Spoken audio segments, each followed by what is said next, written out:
Hello everyone, সবাই কেমন আছো? আশা করছি সবাই ভালো আছো, সুস্থ আছো। আমিও খুব ভালো আছি, সুস্থ আছি। তো পিপর্ণা ব্লগকে সবাইকে ওয়েলকাম। তো আজকে আমার সকালে কাজবাজ পুরো কমপ্লিট হয়ে গেছে। তার জন্য দেখো বসে গেছি আমি আমার ড্রেসিং টেবিলটাকে গুছাতে। তো অনেক দিন থেকেই ভাবছি গুছাতে। তো আমার রেগুলারই টুকটাক গুছানো হয়, কিন্তু আমার মেয়ের জন্য সেরকমটাভাবে ভালোভাবে গুছিয়ে রাখতে পারি না। তো আজকে ফাইনালি বলছি, আজকে যাই হয়ে যায় আমি আমার ড্রেসিং টেবিলটাকে গুছাবই। তো এই যে আমি ড্রেসিং টেবিলটাকে আজকে আমি গুছালাম না, তুমি 2 দিন পরে আমি যখন আবার ফিরে তোমাদেরকে দেখাবো সবাইকে, আগে যেমন ছিল অলগোছ হয়েছিল সেরকমটাই হয়ে থাকবে। কারণ আমার মেয়ের জন্য কোনো কিছুই আমি ঠিকঠাকভাবে গুছিয়ে রাখতে পারি না। আমি যখন আমার মেয়ে হওয়ার আগে আমার ঘর যেরকমটা ছিল সেরকম, আমার ছেলে সেরকমটাভাবে কোনো দিনও এত বড় হয়ে গেছে, 6 বছর হয়ে গেছে, কোনো দিন আমার ছেলে এত এই জিনিস ওখান থেকে এখানকার জিনিস ওখানে করেনি। কিন্তু আমার মেয়ে এতটা দুষ্ট, কি পরিমাণে কি বলবো আর। তো যাই হোক, অনেক বকবক করে নিলাম। তো যাই হোক, আমি এখন আমার ড্রেসিং টেবিলটাকে নিজের মতন করে গুছাচ্ছি। তো উপরের দিকে রাখছিলাম যত ডিও, সেন্ট, তারপর আমার ক্রিমগুলো তাই রাখছিলাম।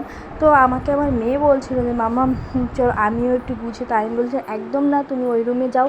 তো ওকে আমি টিভি চালিয়ে দিয়েছি, টিভি চালিয়ে কার্টুন চালিয়ে দিয়েছি। তো ওকে বসিয়ে দিয়েছি, আর এদিকে আমি চুপ করে ড্রেসিং টেবিল গুছাচ্ছি। ও যদি দেখে তো ও এসে আমার সাথে কাজ করে, কাজ তো করবেই না, কাজের থেকে অকাজটাই বেশি করবে, কি বলবো।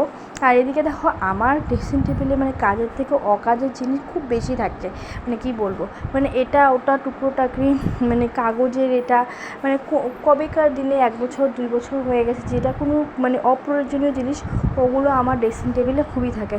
আর এই যে দেখছো না ছোট্ট একটা, আর এই যে ফটোটা, এই ফটোটা কিন্তু একদমই অকাজের না। আমি সবসময় আমার দুজনের ফটো আমি আমার ড্রেসিং টেবিলে রাখি, রাখি বলতে রাখাই ছিল, তার জন্য তারপর থেকে আমি রেখেই দিই।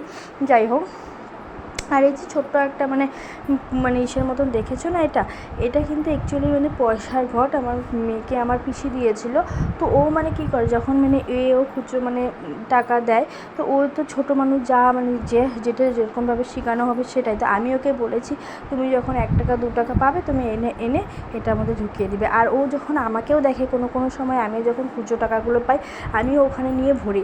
তা আমার সাথে সাথে দেখতে দেখতে ও যখনই 1 টাকা 2 টাকা 10 টাকা পায় ও এনে ওখানে রেখে দেয়। তো এদিকে দেখো ড্রেসিং টেবিল গুছাতে গুছাতে আমি আমার সানগ্লাসটা পরে একটু পোজ দিয়ে ডান্স করে নিচ্ছিলাম। তো ওই রুম থেকে আমার মেয়ে দেখে আমাকে হাসছিল। তো এটাই আর কি বলবো। তো ওকে বললাম তুমি ওখানে বসে বসে দেখো আমি ডান্স করি। তো ও বলছে ঠিক আছে মাম্মাম। তো এটাই দুষ্টুমি, ওর সাথে আমার সারাদিন এগুলো। আর এটা হলো ক্র্যাপ ব্যান্ডেজ, এটা খুবই দরকারি যখন ব্যথা, আমি বলতে কি আমার হাজব্যান্ড, সবারই দরকার, কখনকার কি হয় না হয় ব্যথা, তার জন্য।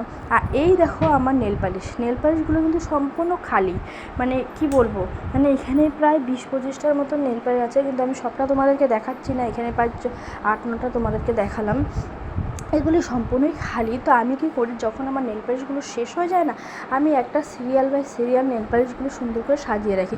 কেন জানি না, আমার খুবই ভালো লাগে। তো অনেকে দেখেছি ফেলে দেয়, আর ফেলবে না কেন, যেহেতু জিনিসগুলো নেই তো বেকার ওখানে জিনিস ড্রেসিং টেবিলটাকে ভরিয়ে তো লাভ নেই। কিন্তু আমি কিন্তু ফেলে দিই না, নেল পালিশগুলো সুন্দর করে রেখে দিই। তো দেখো আমার ভিতরটা ভিতরের ড্রেসিং টেবিলটা পুরো ভিতরটা পরিষ্কার হয়ে গেছে, আর সব জিনিসও গুছিয়ে দিয়েছি। আর এখন দিচ্ছি বাইরেরটা। তা দেখো পুরো ড্রেসিং টেবিলটা গুছানো কমপ্লিট হয়ে গেছে।